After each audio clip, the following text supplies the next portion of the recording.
हमेशा सीखते रहे प्रेरणादायक कहानी। एक बार गांव के दो व्यक्तियों ने शहर जाकर पैसे कमाने का निर्णय लिया।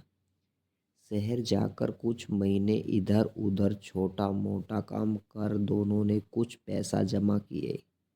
फिर उन पैसों से अपना अपना व्यवसाय प्रारंभ किया। दोनों का व्यवसाय चल पड़ा। 2 साल में ही दोनों ने अच्छी खासी तरक्की कर ली। व्यवसाय को फलता फूलता देख पहले व्यक्ति ने सोचा कि अब तो मेरे काम चल पड़ा है, अब तो मैं तरक्की की सीढ़ियाँ चढ़ता चला जाऊंगा। लेकिन उसकी सोच के विपरीत व्या व्यापारिक उतार चढ़ाव के कारण उसे उस साल अत्यधिक घाटा हुआ। अब तक आसमान में उड़ रहा वह व्यक्ति यथार्थ के धरातल पर आ गिरा। वह उन कारणों को तलाशने लगा जिसकी वजह से उसका व्यापार बाजार की मार नहीं सह पाया।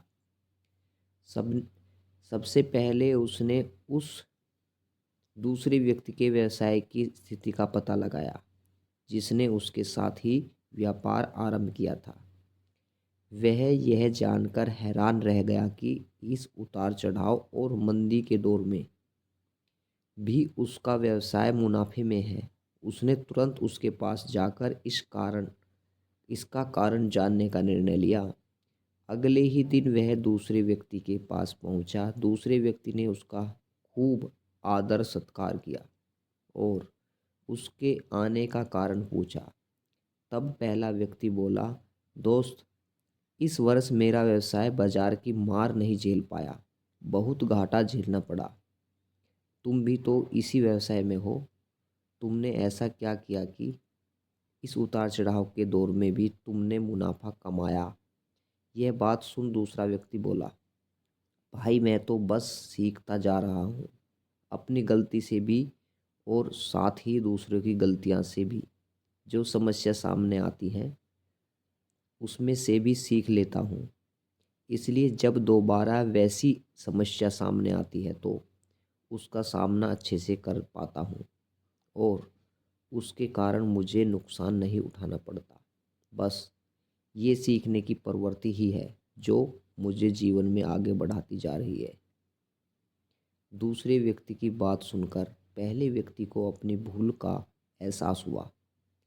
सफलता के मंद में वो अति आत्मविश्वास से भर उठा था और सीखना छोड़ दिया था। वह यह प्रण कर वापस लौटा कि कभी सीखना नहीं छोड़ेंगे। उसके बाद उसने कभी पीछे मुड़कर नहीं देखा और तरक्की की सीढ़ियाँ चढ़ता चला गया। तो दोस्तों, ये कहानी जीवन में सीख के लिए बताती है कि हमेशा जीवन में कुछ ना कुछ सीखते रहना चाहिए।